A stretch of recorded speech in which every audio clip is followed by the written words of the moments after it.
एक बार नीम करोली बाबा जी के पास एक व्यापारी आया।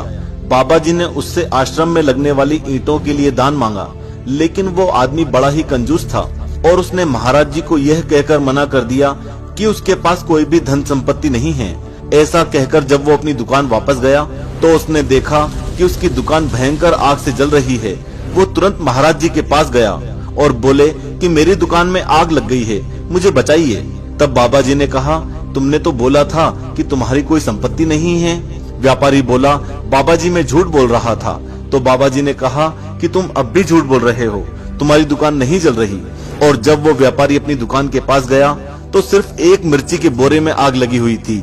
दूसरा चमत्कार, एक बार एक आदमी नीम करोली बाबा के लिए संतरे लेकर आया और महाराज जी के बाजू में रखी टोकनी में डाल दिए।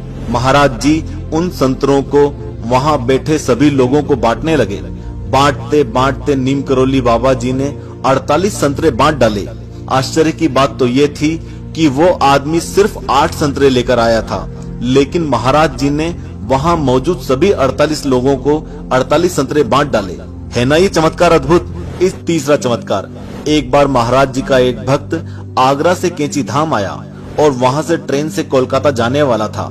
जब वो नीम करोली महाराज जी के पास बैठा था और बातचीत कर रहा था, तभी उसने महाराज जी को बताया